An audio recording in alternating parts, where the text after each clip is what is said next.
Ok, oremos. Amantísimo Padre Celestial, te estamos dando muchas gracias, Señor, por este día, Padre Santo.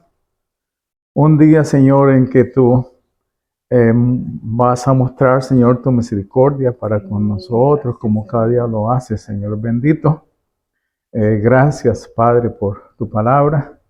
Y, Señor, que en esta mañana tu palabra sea bendecida, sea, Señor, recibida por todos nosotros con un corazón, Señor, de mucho agradecimiento por todo lo que tú has hecho en nosotros, Señor, a través de este tiempo. Gracias, Señor, te damos en el nombre de nuestro Señor Jesucristo. Amén, amén, amén. Bien, vamos entonces a la lección número 26 para hoy. Y hoy vamos a hablar sobre el propósito de la ley, o lo que es la ley y el cristiano, ¿sí? Vamos esencialmente a referirnos a esto. Y para ello vamos a ver Romanos 7, desde el versículo 1 hasta el 12. Romanos 7, desde el 1 hasta el 12. Antes de eso, vamos a poner un poco en contexto. Y como ustedes saben, desde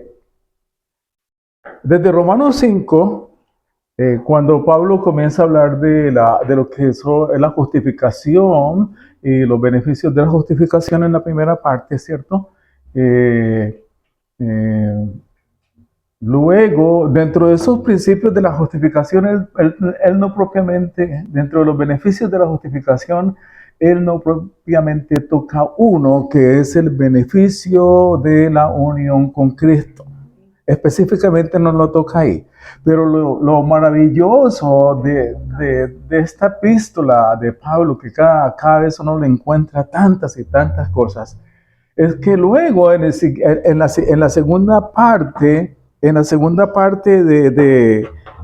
capítulo 5, él lo va a introducir. ¿Y cómo lo va a introducir? Lo va a introducir primero hablando de la unión de nosotros con Adán, ¿verdad? Entonces los dos Adanes, Cristo y Adán. Y entonces nos explica lo que es esa unión con Adán. Y al final va diciendo entonces que así como el pecado reinó para muerte, a través de esa unión con Adán, así también la gracia reine para la justicia, para la vida eterna, ¿sí?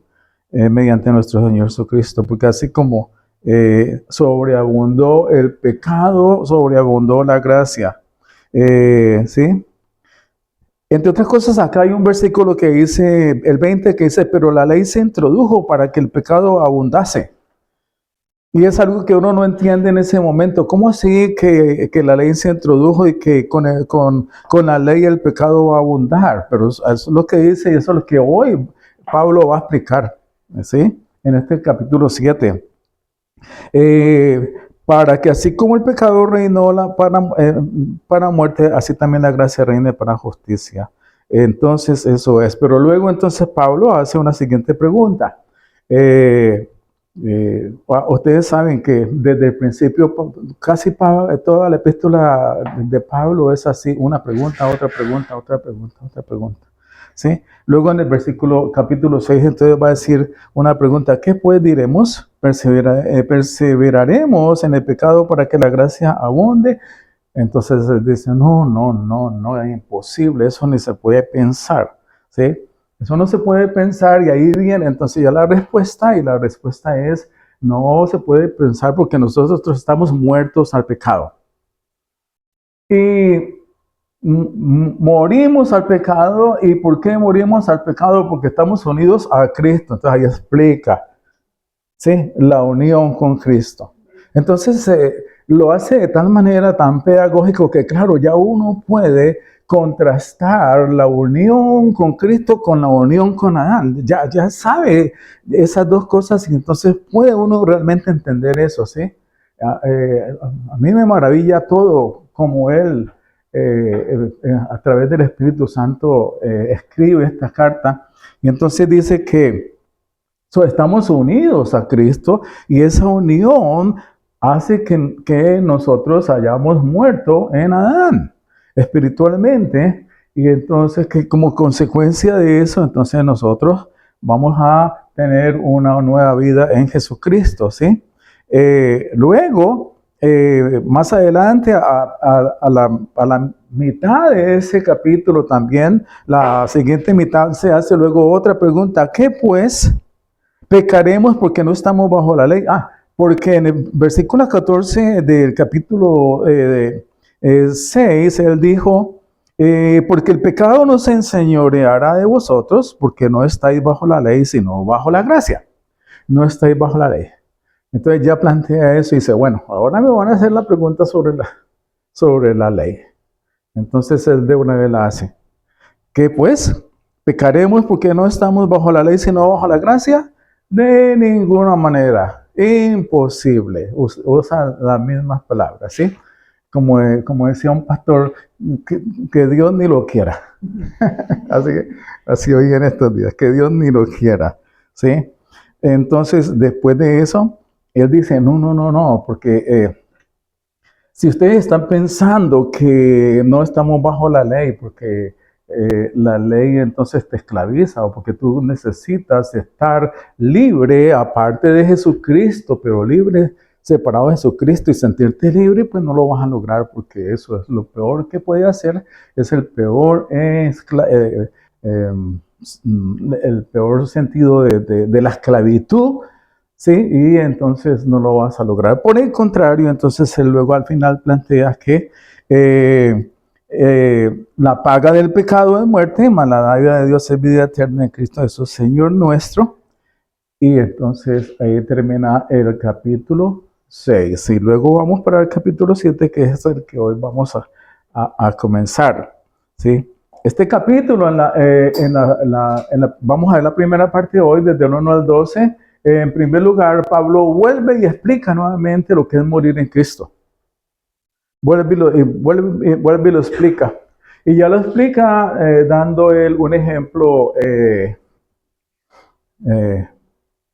la vida normal. ¿Sí? Bien, hagamos aquí un paréntesis. Miren ustedes cómo Pablo, desde el capítulo 1, comienza a hablar del pecado. Acuérdense que toda la última parte del capítulo 1 es toda una lista de todos los pecados, ¿sí? Y luego después de eso sigue hablando del pecado, sigue hablando del pecado, sigue hablando del pecado y está todavía hablando del pecado. Y hago un paréntesis aquí porque, miren,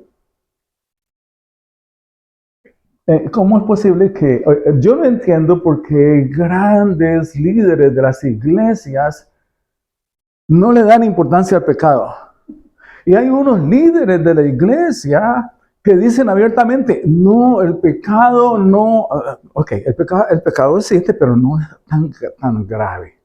No podemos hacer así, porque si hacemos mucho énfasis en el pecado, no, vamos a poner mal a la gente.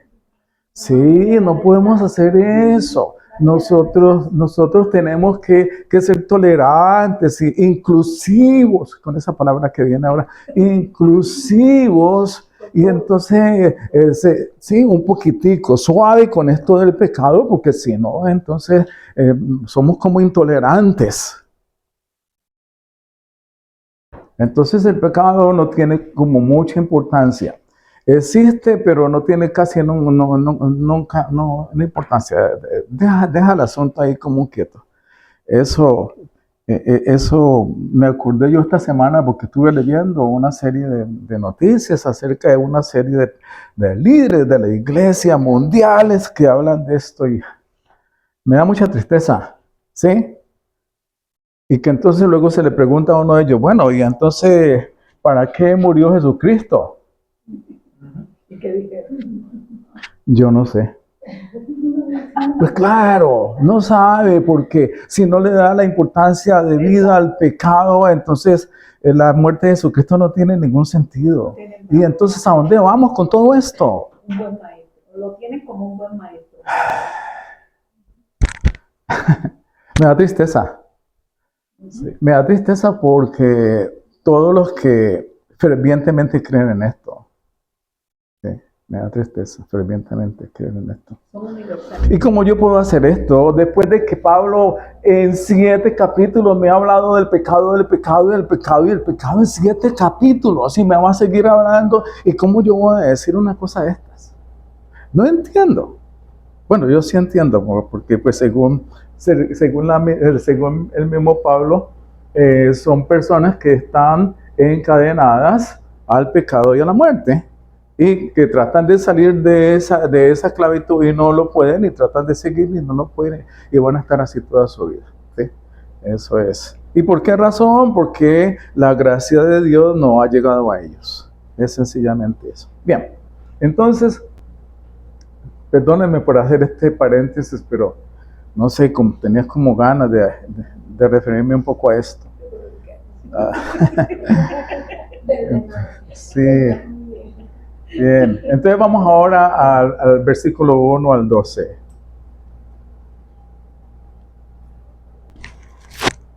¿Acaso ignoran, hermanos, pues hablo a los que conocen la ley, que la ley tiene jurisdicción sobre una persona mientras vive? Pues la mujer casada está ligada por la ley a su marido mientras él vive.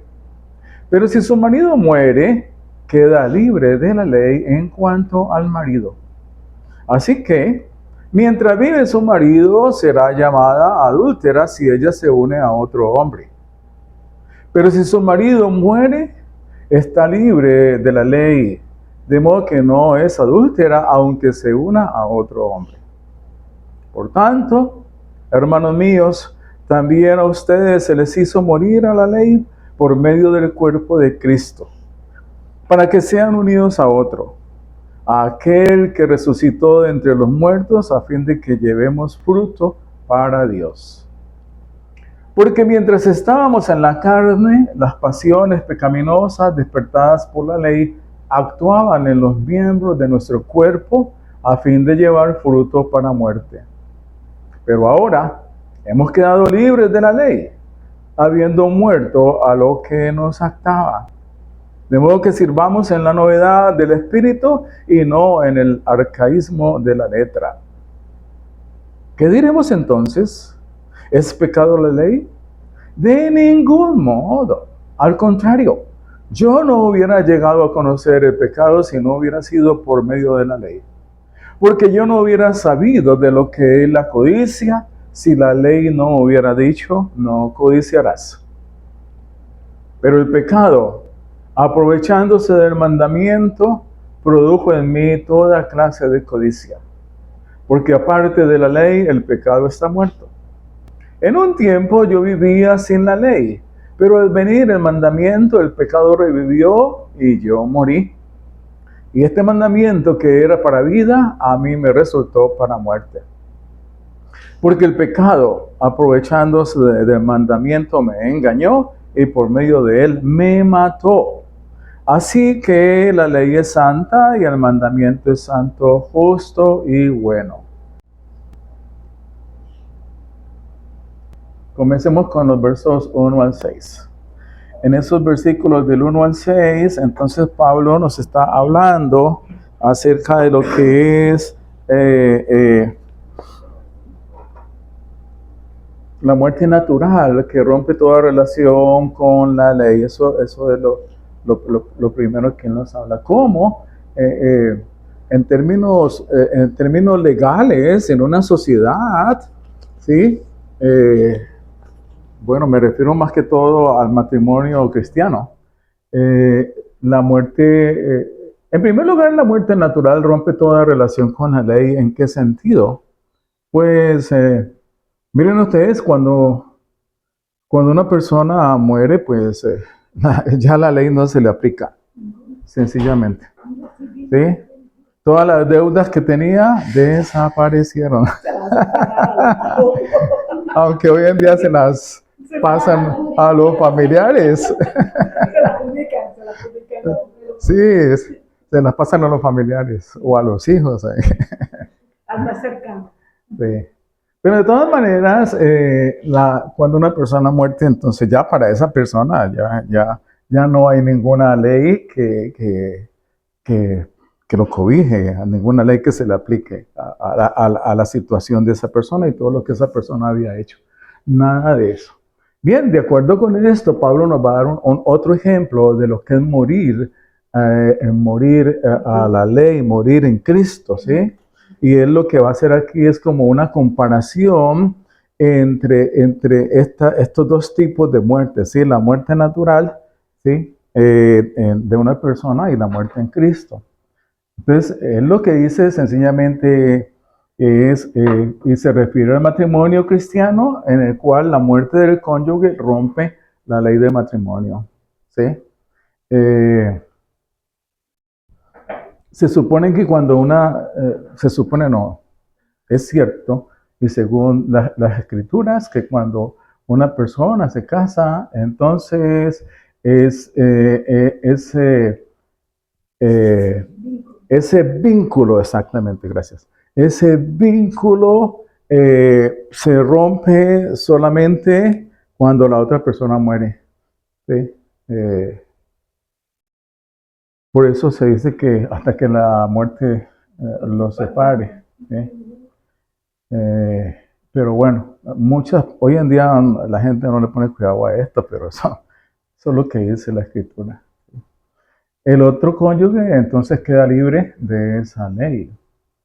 Entonces la esposa ya puede casarse con otra persona porque la muerte ha roto eso, ¿sí? Eso es sencillamente lo que Pablo quiere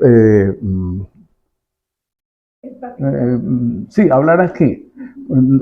Su tratamiento del matrimonio no es que él vaya a tratar el matrimonio aquí. Hay otras partes de sus cartas donde trata específicamente lo del matrimonio, ¿sí? Aquí es tomándolo como un ejemplo. Bien, entonces vamos a comparar con Cristo.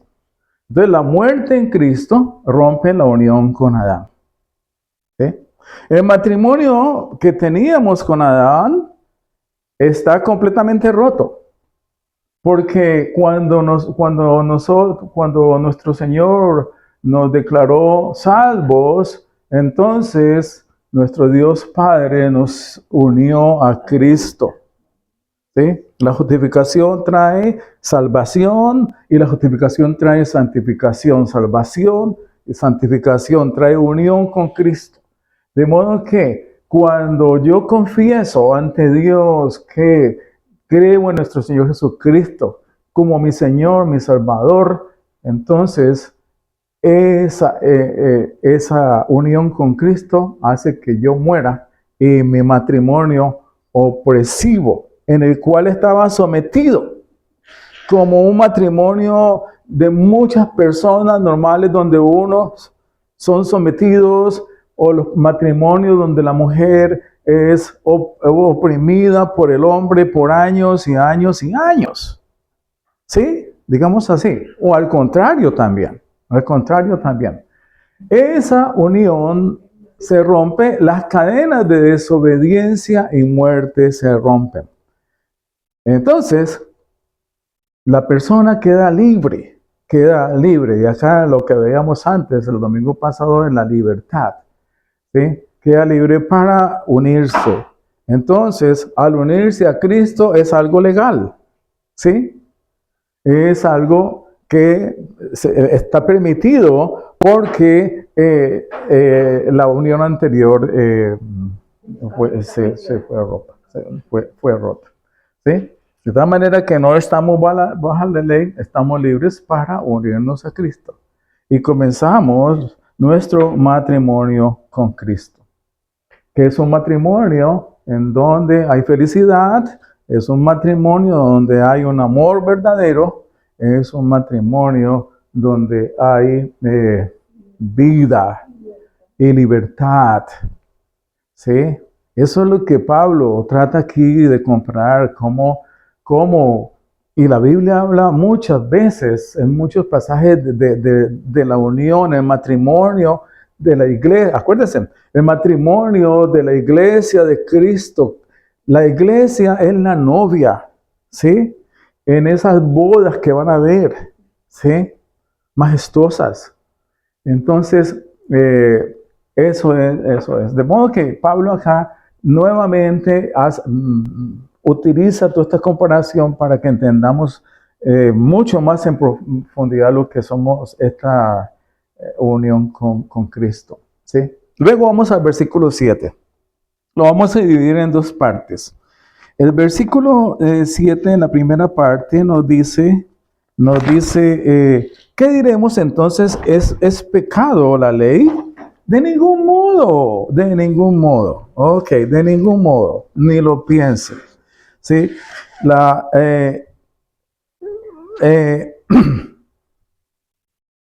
Pablo se había concentrado en la relación entre Adán y Eva, es decir, a lo mejor Pablo se hace esta pregunta porque ha hablado tan mal de la ley, ha hablado la ley esto, la ley mata, la ley aquello, la ley hace que el pecado sobreabunde, que entonces luego viene y se hace esta pregunta, ¿no? ¿Es la ley pecado entonces? Pablo, ¿es la ley pecado? Entonces, Pablo tiene ahora, va en todo este capítulo 7, va a hablar y le va a dar, digamos así como la función completa de lo que es la ley, ¿sí? ¿Cuál es el rol de la ley tanto en Adán y cuál es el rol de la ley tanto en Cristo? A los que estamos en Cristo y a los que están en Adán, ¿sí? Por ejemplo, en Romanos 2:15, por ejemplo, Pablo dice que la ley estaba en el corazón de las personas, que las personas no podían negar a Dios ni su código moral porque ya en la misma naturaleza, de alguna manera, la ley estaba en sus corazones. 3:31, si alguien por favor lo puede, porque es importantísimo, 3:31, en el cual Pablo luego vuelve y dice, bueno, ¿será que yo no le estoy dando la importancia a la ley? La ley no sirve para nada, pero ¿qué dice? Si alguien me lo recuerda. Luego invalidamos la ley por medio de la fe. En ninguna manera, sino que afirmamos la ley. Invalidamos la ley por la fe, ¿sí? No, de ninguna manera, ni lo piense, ¿sí? Sino por el contrario, ¿qué? La afirmamos, ¿sí? Le damos la importancia, ¿sí? O sea que Pablo, en ese sentido, y luego el versículo 12 del capítulo 7, que lo vamos a ver más adelante, en el cual Pablo dice, no, la ley es santa, la ley es justa y la ley es buena. Y ahí termina parte de su discurso, de su exposición acerca de la ley y el cristiano. La ley en su completa función. ¿Okay? El versículo 7b, entonces luego dice, al contrario, yo no hubiera llegado a conocer el pecado si no hubiera sido por medio de la ley. Porque yo no hubiera sabido de lo que es la codicia si la ley no hubiera dicho, no codiciarás. ¿Sí? Conocemos el pecado a través de la ley. ¿Sí? La ley hace que realmente nos muestre todo el pecado. Haga la prioridad de la situación pecaminosa. Porque hoy en día la gente hace la maldad y muchos hacen la maldad pensando que están haciendo el bien. ¿Saben eso? ¿Sí? El engaño del mismo estado pecaminoso del hombre. ¿Sí?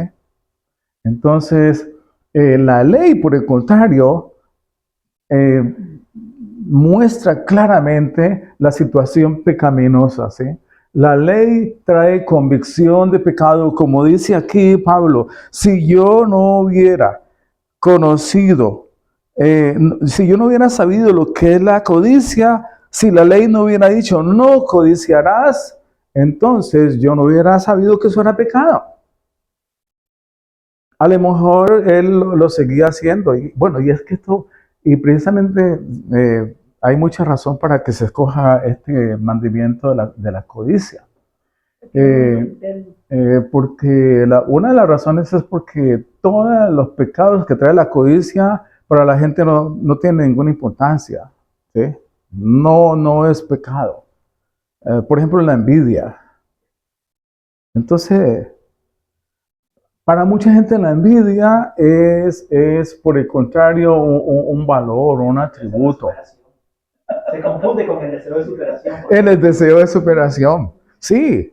Porque no te puedes quedar ahí. Mira a fulano. Entonces tienes que llegar donde él está. Es desear lo de otro. Sí. Sí, por eso. No, es mío. Precisamente. Codicia deseando Lo de otro. lo de otro. Sí.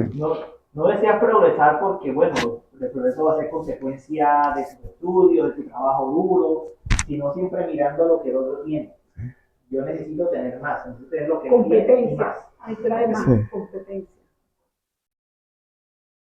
Yo he escrito aquí ese espíritu de querer y desear lo que no es nuestro. Pero Ese espíritu que está en mí de querer y desear lo que no es mío. ¿Pero qué?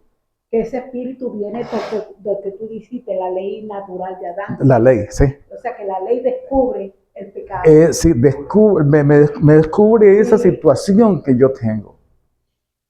Y es que me descubre, mire, es tan lindo esto acá porque él dice, es que mira, ponte a pensar que en los 10 mandamientos, el último mandamiento es no codiciarás. Y cuando tú estás pensando en esto, Dios comienza a desplegar en ti toda la situación pecaminosa en ti a causa de la codicia. Te la despliega en su totalidad. Entonces, ¿qué es lo que dice? Entonces muestra cómo el pecado abunda en uno. Sí, ese es el punto. Abunda. El pecado abunda a consecuencia de la ley. No es que se produzca más pecado, no, porque eso es lo que yo he oído de muchas personas. No, sino que la abundancia que ya hay de pecado que no se puede ver, ¿sí? Sale a lo público, digamos así, ¿sí? ¿Sí? Entonces, ese espíritu de querer y desear lo que no es nuestro, lo que Dios no nos ha dado. ¿Sí? Eso es lo primero, que función de la ley. En el verso 8, luego vemos nosotros que dice, vamos a leer el verso 8, que dice, pero el pecado, aprovechándose del mandamiento, produjo en mí toda clase de codicia, porque aparte de la ley, el pecado está muerto. El pecado, aprovechándose del mandamiento, produjo en mí toda clase de codicia, porque aparte de la ley, el pecado está muerto. En YouTube, acerca de un payaso, el payaso se llama Boom Boom Boom, algo así. ¿Sí? Es una mujer rusa que se viste de payaso y tiene un acto que se llama Don't Touch It, no lo toques. ¿Sí? Y entonces el payaso aparece en escena y allá en la esquina hay un botón rojo grandísimo que dice no lo toques. Y ella ve eso. El payaso ve eso, inmediatamente se intriga. No lo puedo tocar. Y comienza a acercarse. ¿Sí? Y cada día es como con esa más atención. ¿Y por qué no lo puedo tocar? Y mire, esa es la reacción humana. Cuando a la persona se le dice, no lo hagas, más lo hace. ¿Sí? Más más el pecado produce en mí ese deseo por hacer lo que está prohibido. ¿Sí? Es muy claro para nosotros eso y a todos nosotros nos ha pasado. Lo que pasa es que muchas veces no nos damos cuenta. ¿Sí? Porque aparte de la ley, el pecado está muerto. Aparte de la ley, entonces el pecado no va a tener esa importancia que la ley le da. El conocimiento de la ley produce más deseos de pecar. El conocimiento de la ley produce más. Ahora, ¿cómo yo conozco la ley? Bueno, por ejemplo, supongamos el catecismo mayor de Westminster que nosotros seguimos y que tuvimos, bueno, el mayor no lo memorizamos, pero el catecismo menor sí. Entonces, por ejemplo, refiriéndose a los 10 mandamientos, el catecismo mayor habla, por ejemplo, del mandamiento de la codicia, que es el número 10, y dice, ¿cuál es el 10º mandamiento? Y dice, el 10º mandamiento es, no codiciarás la casa de tu prójimo, no codiciarás la mujer de tu prójimo, o sea que ya está enumerando lo que es la codicia, ¿sí? Ya me está diciendo, es esto, es aquello y es aquello, ¿sí? De tal manera que el conocimiento de esa ley me está produciendo a mí más conocimiento de pecado. No codiciarás la mujer de tu prójimo, ni su siervo, ni su criada, ni su buey, ni su asno, ni cosa alguna de tu prójimo. Y luego dice la pregunta siguiente, la número 47, dice, ¿cuáles son los deberes que se exigen en el 10º mandamiento? Los deberes que se exigen en el 10º mandamiento son el pleno contentamiento con nuestra propia condición. Contentamiento. Sí. Como dice Pablo, ¿verdad? Debemos estar contentos. ¿Sí? A toda hora. En la buena y en la mala, dice Pablo. ¿Sí? El pleno contentamiento con nuestra propia condición. Sea la situación que sea, nosotros debemos de tener un corazón agradecido a Dios y darle gracias por la situación en que estamos. Amén. Y en ningún momento va uno a renegar de Dios. ¿No? Oh Dios, ¿por qué esto? Porque a mí. ¿Por qué a mí? Es lo ¿Sí? primero que preguntamos. Sí. Una actitud caritativa. Porque es que la codicia, cuando uno codicia lo del otro, en vez de tener una actitud caritativa, tiene una actitud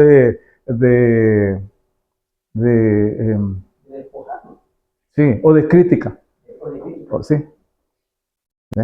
Ah, quién sabe cómo ha hecho para conseguir lo que tiene. ¿Sí? ¿Sí? Pero entonces dice, no, tiene que ser una actitud caritativa de la totalidad del alma hacia nuestros prójimos, como también que todas nuestras motivaciones y deseos interiores respecto al prójimo tiendan y promuevan a el bien que le corresponde. ¿Sí? Pero hay otra pregunta más acá. ¿Cuáles son los pecados que se prohíben en el 10º mandamiento? Acá nos va a enumerar más pecados. Los pecados que se prohíben en el 10º mandamiento son el descontento con nuestra propia condición, el envidiar, miren, el dolerse por el bien de nuestro prójimo. El dolerse por el bien de nuestro prójimo. ¿Ese es pecado? ¿Es pecado? Dolerse por el bien de él, por el bienestar de él. Claro. Dolerse por el bienestar de él. El bienestar de otro. Me molesta que esté bien. Me molesta. Ahora sí cae. O que sea más bonita las mujeres, están en esa competencia. Sí. Yo creo que eso nos ha pasado a todos. ¿Sí? Ay, pero ¿por qué fulanito ya tiene esto y yo no, eh? Y en este mundo que estamos, las redes sociales y toda la tecnología hace que nuestra vida esté centrada en eso, en mirar qué tiene otro y por qué yo no lo tengo. Muchas gracias, Janet, porque yo iba a hablar de eso y se me había olvidado. Sí, los medios prosperan, progresan porque están basados en esto de la codicia humana. Está basado, ¿verdad? Está basado en la envidia. ¿Sí? ¿Sí? Yo tengo un hermano que, si él hace un sancocho, él coge y se lo publica para todos nosotros. Provocar la envidia. Eso es sancocho. ¿Sí? Y a ti te da envidia. ¿Ah? Te da envidia. Sí, me da envidia. Yo digo, uy, no. Hace años que no me como un sancocho. Uy. Es un vínculo, es un de lado y lado, o sea, te hace ser envidioso, pero la otra persona también genera para que uno, o sea, está atacado por los dos lados. Sí. Sí, por eso es que es tan terrible. Uno es que lo provoca y el otro. El que lo provoca Y el que también, sí, los dos. Claro. Voy a publicar esto para que me vean. El que cae en la provocación. Y ay, tan bonito eso que pusieron y yo no lo tengo. Pero bueno, otra que nos sucede a nosotros acá, habiendo venido a Estados Unidos. Tenemos la familia en el país. Se reúnen, hacen una fiesta, lo que sea, nos mandan las fotos. Yo para qué me vine para acá. Allá la están pasando bien. Mira cómo la estoy pasando acá yo solo. Son familiares, ¿cierto? ¿Sí? No, a mí eso no me molesta. Que lo disfrute. Entonces, sí. Entonces yo tengo un hermano así que tremendo con esto, todo. Te gusta comer, ¿verdad? ¿Ah? Porque a ti te gusta comer. No, mira, nosotros tenemos en WhatsApp, tenemos el grupo de toda mi familia, ¿sí? Esa es la única razón por la que yo tengo WhatsApp. Yo de resto no tengo absolutamente nada más, ni nada de eso. Entonces, la razón es, una de las razones es porque no tengo tiempo para, hay otras cosas que tengo que hacer. Entonces, toda mi familia, el hermano que pone, la última vez puso unos huevos revueltos con cebolla larga, negra. Ay. Entonces, él pone todo eso y que la hija hizo tal cosa y que salieron a tal parte, a tal restaurante y toda esa cuestión. ¿Sí? Entonces, es como de nosotros, solamente de nosotros. Sí, ya, eso. Es eso. Pero pues yo lo único que digo es que mi hermano hace eso porque no quiere que él siempre ha tenido complejo de inferioridad con nosotros y no quiere aceptarlo y no quiere sentirse mal, dejado atrás. Es sencillamente eso. Pero miren ustedes qué bueno saber que es la codicia, es la envidia la que da alimento a todo esto de los medios sociales. Es exactamente eso. ¿Sí? El envidiar, el dolerse por el bien de nuestro prójimo junto con motivaciones y deseos desordenados por cualquier cosa que pertenece a nuestro prójimo. No debemos de envidiar a nuestro prójimo en ningún sentido. Como dice la Escritura, nosotros esperemos en Dios, que las cosas, que las cosas llegan, no. Entonces, eso es lo que acá Pablo nos está mostrando. La ley es la ley exacerba el pecado, la ley expande el pecado. El conocimiento de la ley produce más deseo de pecar.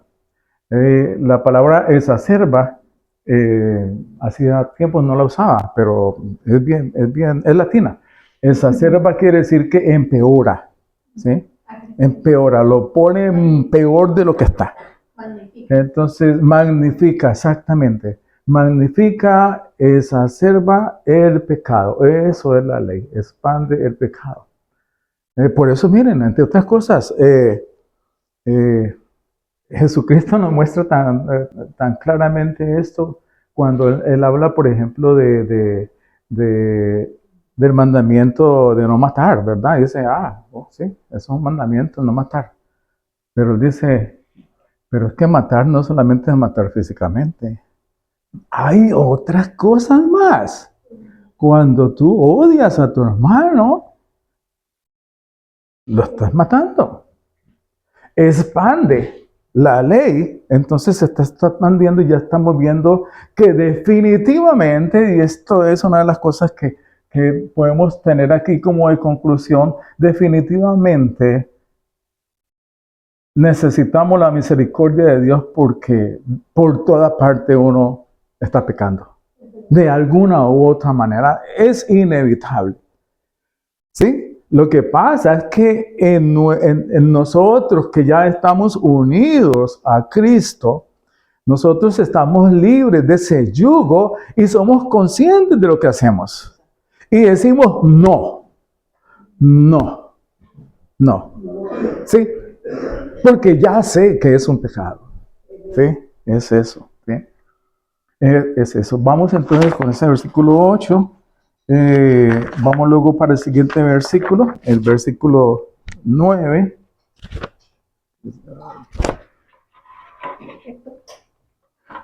Poco enredado hoy. Versículos 9 y 10. ¿Sí? Versículos 9 y 10. Entonces el 9 dice, en un tiempo yo vivía sin la ley, pero al venir el mandamiento, el pecado revivió y yo morí. Y este mandamiento que era para vida, a mí me resultó para muerte. Porque en un tiempo yo vivía sin la ley. ¿Sí? ¿A qué se refiere Pablo aquí? En un tiempo yo vivía sin la ley. Pablo se refiere aquí a su vida. Su vida. Y entre otras cosas, la mayoría de estos versículos se están refiriendo, él mismo dice que se refieren a él.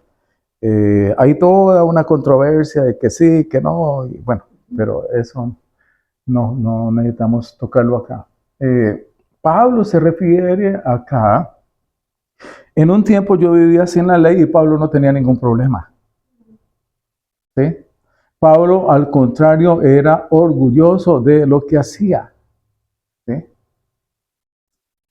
Acuérdense, el mismo Pablo dice, bueno, si Dios tiene misericordia de algo, de mí ha tenido mucho más. Y él dice, ¿sí? Porque circuncidado al 8º día, de la tribu de Benjamín, ¿sí? El que guardaba con recelo toda la ley. Sin embargo, él vivía sin ningún problema. ¿Pero qué pasó?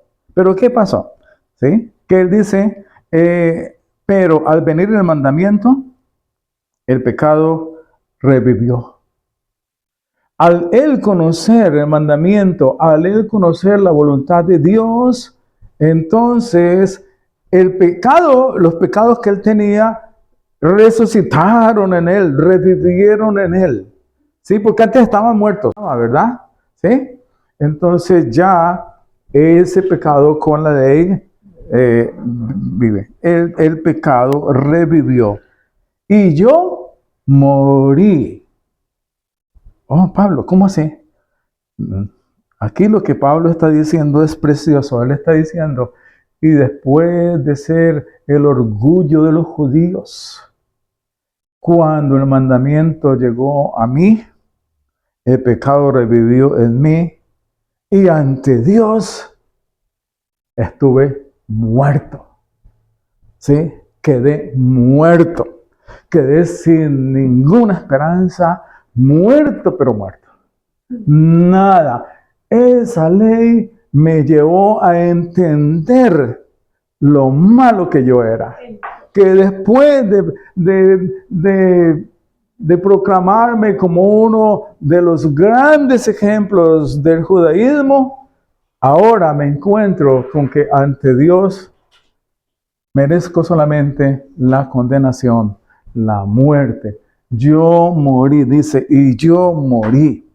Sin la ley, al venir el mandamiento, el pecado revivió en mí, me floreció en mí toda la maldad que yo era y que no estaba consciente.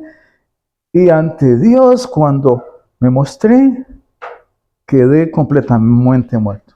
Porque la ley me había muerto, me había matado. Entonces el fariseo seguía la ley como qué, como un modo viventus, Sí. como Y Pablo era fariseo antes. Y el fariseo seguía la ley para presentarse ante Dios, para vivir ante Dios. ¿Sí? Exactamente. El fariseo, para eso era la ley. Para presentarse ante Dios y vivir, no ser condenado por Dios, que Dios no lo fuera a condenar, sino que Dios le diera la salvación a través de la ley. ¿Sí? Pero él dice, cuando yo entendí y cuando el Señor comenzó a obrar en mí, me hizo entender que yo era lo más horrible y que ante Dios no merecía sino la muerte. entonces, Yo morí. Cuando Pablo mataba, lo hacía bajo la conciencia de servir a Dios. Sí. Y estaba haciendo lo correcto, eso es lo que creía. El que estaba, de verdad que la ley, Mira, los fariseos dañaron la ley. sí. Mira lo que es estar sometido a la ley y no a la gracia. Y Pablo mataba, mandaba a matar. Sí, sí, sí. ¿Sí? Y pedía cartas al sacerdote para que le dieran la autoridad para él apresar a la gente. Entonces ¿Sí? eso es lo que hace la religión, Claro. porque la religión hace pensar que María es corredentora con Cristo. Y otras religiones hacen lo mismo. En general es la relación que tenemos con el término religión. Porque, y el mejor ejemplo para eso es el fariseo y el publicano, la parábola. El fariseo, los dos están en el templo, delante de Dios. Se supone que los dos deberían depender de la misericordia de Dios. Pero ¿qué hizo el fariseo? Según la parábola de Jesús. Gracias Dios, porque yo doy diezmo de todo, yo ayuno 2 veces a la semana, Muy bueno. yo hago esto, yo hago aquello, y yo no soy como este publicano. Entonces, para él, lo que él hacía era suficiente, y él no reconocía su pecado. El publicano, en la parábola, simplemente dice, Dios, sé propicio a mí, que soy pecador. ¿Cómo Amén. termina la parábola Jesús? Les aseguro que el publicano descendió a su casa justificado y no el fariseo. Amén. Y acá el versículo 10 va a ser más claro todavía. Versículo 10. ¿Sí? Bueno, volvamos al 9. En un tiempo yo vivía sin la ley, pero al venir el mandamiento, el pecado revivió y yo morí. Y este mandamiento, que era para vida, y este mandamiento que era para vida, y esta ley que yo consideraba para mi vida, para mi salvación, ¿sí? Para estar bien ante Dios, y este mandamiento que era para vida, a mí me resultó para muerte. Me resultó para muerte. Porque el pecado, y entonces aquí viene otra de las características, este es el versículo 11 ya. El pecado, aprovechándose del mandamiento, me engañó. Y por medio de él me mató. El engaño. Sí. Siempre en todos estos primeros capítulos de Pablo uno ve como la sombra del pecado original que está ahí presente, ¿verdad? La sombra del pecado original cuando Satanás engaña y promete, porque eso es lo que hace el pecado, engañar y decirte, no, tú vas a estar muy bien. Tú vas a estar muy bien. Y resulta que vas a estar muy mal. ¿Sí? La ley, entonces, la ley no engaña. Volvemos a la pregunta de Pablo anteriormente. ¿Es la ley mala? ¿Es la ley pecado? No, la ley no engaña. El pecado es el que engaña. ¿Sí? El pecado es el que engaña. La ley no mata. El pecado mata. El pecado mata. ¿Sí? Leyendo yo, preparando esta clase, hay un pastor que da un ejemplo acá sobre esto. Que mucha gente cree que, o bueno, interpreta eso porque como Pablo dice, y entonces la ley, yo morí a la ley y todas esas cosas, y la ley me mató. Entonces la gente dice, oh, la ley mata. La ley no mata. Hay un ejemplo que dice acá alguien, un pastor que dice que eso es algo así como cuando, bueno, era cierto, ¿no? Una persona vivía en Nueva York y vivía eh, en una casa más o menos vieja. Años y años vivía ahí, pero hubo un día que la tenía que vender, entonces tuvo que llamar al inspector para que el inspector viera la casa y la evaluara y todas esas cosas. Y el inspector dijo, no, esta casa no se puede vender, porque esta casa tiene ¿cómo se dice? Mogo, tiene hongos por... Moho por todas partes. Esta casa tiene moho, está llena de moho. Y señores, ustedes como nunca han caído en cuenta de todo el hongo y la humedad y el moho que tiene esta casa. ¿Sí? Los habitantes de ahí, que era una casa que habían heredado allá en Nueva York, de padre y todos, de los abuelos, entonces estaba llena de moho. Entonces él dijo, esta casa no se vende. Entonces el tipo dijo, claro, esos son los inspectores. Por culpa de él, no pude vender la casa. No, no fue culpa de él. No. Al contrario, él le está haciendo público lo malo que hay ahí. Él tiene el estándar, tiene la ley. Él tiene la ley, ¿sí? Hay algo malo ahí, no me echen la culpa a mí, hay algo malo. Entonces nosotros no tenemos que echarle la culpa a la ley, porque la ley no mata, el pecado, la ley no mata, el pecado no mata, ¿sí? Vamos, tenemos 5 minutos más, ¿sí? Bueno, verso 12, entonces en el verso 12 Pablo dice, así que la ley es santa y el mandamiento es santo, justo y bueno. Así que la ley es santa y el mandamiento es santo, justo y bueno. La ley es santa, dice Pablo, porque la ley,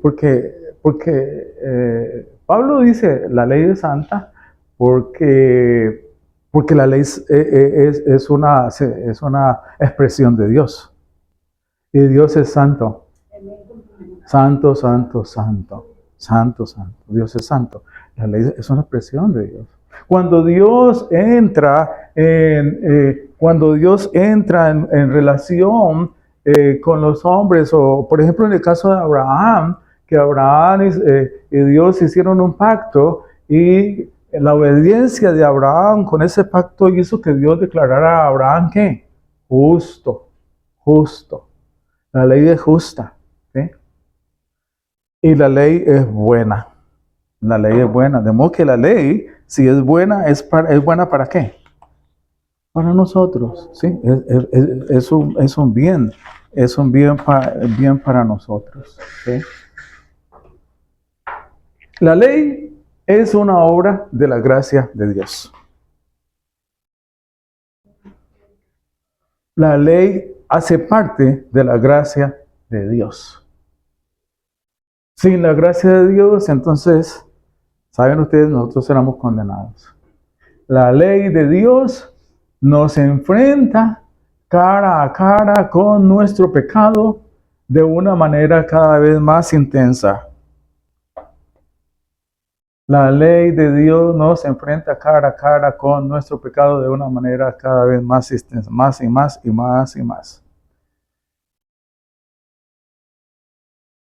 Ese fue el proceso de conversión de Pablo. Ya ven ustedes claramente todo lo que Pablo sufrió cuando se estaba convirtiendo, ¿sí?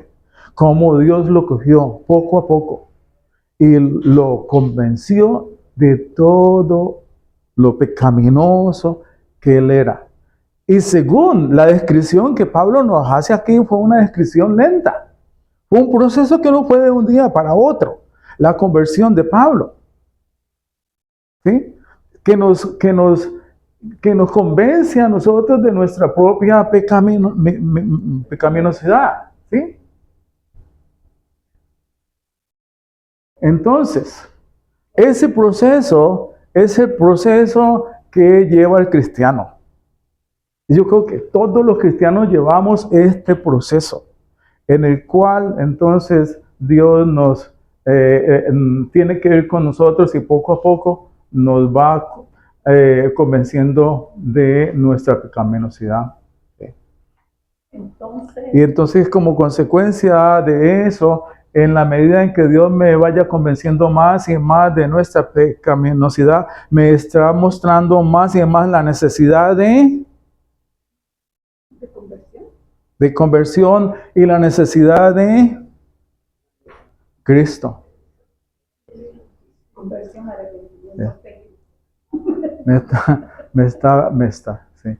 ¿A qué nos lleva la ley? ¿A qué nos lleva la ley? La ley nos azota para llevarnos a Cristo. Ahora, si Dios... Esa es la gracia dentro de la ley. Mi pregunta es, si Sí. la ley de Dios nos muestra cara a cara con nuestro pecado, Sí. ¿qué hizo la ley de Dios en Adán? ¿Qué hizo la ley de Dios en Adán? Ajá, porque acuérdate que él no había pecado. Él no había pecado, pero después de que pecó, entonces la ley Pero de Dios, lo enfrentó cara a cara. La que Pero enfrentó tenía cara. un propósito cuando Dios se la dio en aquel momento, ¿no? cuando Dios le dio la ley a Adán antes de pecar, le dio la ley, pero era una ley para bondad, era una ley para comunión con Él, ¿sí? En unidad con Él. Para eso, porque la ley ya se la dio. Sí, sí, ya sí. Pero luego Él la rompió. Y entonces cuando Él la rompió, ya la ley pasa a tener otra función que no tenía antes, que era la función de enseñar, de mostrar todo eso. No, solo enfatizar que la ley para Adán, expresada en la prueba del árbol, tenía la función de que Adán obedeciera y no muriera. Es decir, porque en Adán no había un principio pecaminoso. Él fue creado perfecto. Perfecto con la posibilidad de caer, como lo vimos en la clase pasada. Entonces, para él tenía una función diferente en ese momento, que era que obedeciera y no muriera por medio de la obediencia. Amén. Entonces, ustedes ven el proceso de conversión de Pablo, que es el proceso de conversión auténtico de todos los cristianos. ¿Sí? Personal. Personal. Aquí viene entonces la pregunta, ¿qué opinan ustedes de las conversiones en masa? De donde en la reunión salen al frente 1000 personas y entonces la persona que está arriba haciendo el discurso lanza un manto y todo el mundo cae porque todo el mundo queda convertido. Yo tengo duda de que eso sea como cierto. Yo tengo duda. ¿Sí? Hacen eso, dime. Tiene que ser algo muy personal. Sí, Yo creo que sería más saludable, más saludable. Claro.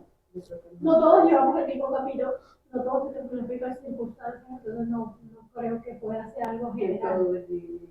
Ese mensaje llegue totalmente a... Sí, Un pedacito de sermón. Esto sí me encanta cada domingo porque hay cosas que simplemente tú dices, ¿qué está pasando? Me están viendo por una cámara, que están lanzándome, etc. Pero es eso, cada quien es individual en sus circunstancias. No creo que generalizando sea relevante. sí, eso. Todos estamos Exacto, preparados para... conversión. Sí. Yo luché mucho con esto de que yo me convertí y no sentía como nada, ni me daba nada. Y yo, ¿cómo así? Y una vez fui por allá a una iglesia pentecostal a ver y le pedí al pastor a ver si él oraba por mí y que me hiciera sentir nada. y entonces él me hizo pasar adelante y cuando la gente pasaba adelante él le ponía la mano y la gente caía y luego yo seguí y él me puso la mano y yo nada que caía. Eso también es Exacto. Una- ¿Y qué pasó? Lo que pasa es que no podemos negar que Dios eventualmente puede utilizar esas cosas. Eventualmente, para ir acercando a sí. Sí, es verdad. Pero el gran error, desde el punto de vista de lo que enseña la Escritura, es que se quiere repetir Pentecostés como algo que siempre tiene que pasar. Y Pentecostés fue una promesa hecha para un evento de una sola vez. Está registrado en el Antiguo Testamento. Jesús le dijo a los discípulos que eso iba a pasar en ellos, para ellos particularmente. Entonces el error es querer traer eso y querer repetirlo una y otra vez, porque no es la promesa que la Escritura hizo. Sí. Aunque muchas personas pueden llegar más adelante a convertirse. Oh, sí, Sí, sí, sí. sí. Entonces, Sí, para que la conversión en masa. sí. Sí, ¿de cuál es? Pero También bueno. Entonces, la pregunta que te dejo es ¿cómo te convirtió Dios? Piensa en esa experiencia que tuviste, piénsala, escríbela, ¿sí? Recuerda esa experiencia que es una experiencia maravillosa. Ha sido lo más grande que te ha sucedido en tu vida. ¿Sí? ¿Sí? Y lo otro es cómo te habla Dios. ¿Cómo te habla Dios? ¿Cómo nos habla Dios a nosotros? Y voy a terminar acá leyendo lo que fue la experiencia de Elías. ¿Sí? En Primera de Reyes 19, del 8 al 14, Elías estaba siendo perseguido por Jezabel. Jezabel lo iba a matar. Jezabel le mandó a decir, bueno, te voy a matar. Y él comenzó a huir hacia Ored. Y dice acá que se levantó pues y comió y bebió y con la fuerza de aquella comida caminó 40 días y 40 noches hasta Horeb, el monte de Dios. Allí entró en una cueva y pasó en ella a la noche y vino a él la palabra del Señor y él le dijo, ¿qué haces aquí, Elías? Y él respondió, he tenido mucho celo por el Señor, Dios de los ejércitos, porque los israelitas han abandonado tu pacto, han derribado tus altares y han matado a espada a tus profetas. He quedado yo solo y buscan mi vida para quitármela. Entonces el Señor le dijo, sal y ponte en el monte delante del Señor. En ese momento el Señor pasaba y un grande y poderoso viento destrozaba los montes y quebraba las peñas delante del Señor. Pero el Señor no estaba en el viento. Después del viento un terremoto, pero el Señor no estaba en el terremoto. Después del terremoto un fuego, pero el Señor no estaba en el fuego. Y después del fuego el susurro de una brisa apacible. Cuando Elías lo oyó, se cubrió el rostro con su manto y salió, porque él ya se había metido a la cueva. Después del fuego, Elías se metió a la cueva porque no vio a Dios. Cuando Elías lo oyó, se cubrió el rostro con su manto y salió y se puso a la entrada de la cueva. Y una voz vino a él y le preguntó, ¿qué haces aquí, Elías? Entonces, ¿cómo se le presentó Dios a Elías? ¿Cómo le habló Dios a Elías? Con un susurro, el susurro de una brisa apacible. Y ténganlo por seguro, Dios nos habla a todos nosotros al oído.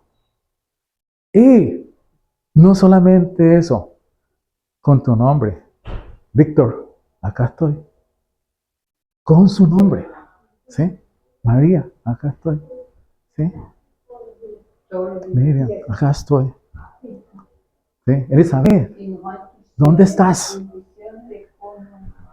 Entonces Dios nos habla así. ¿Sí?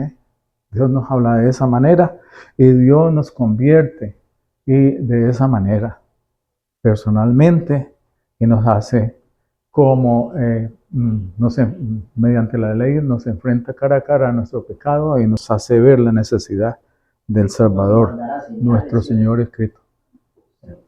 Amén.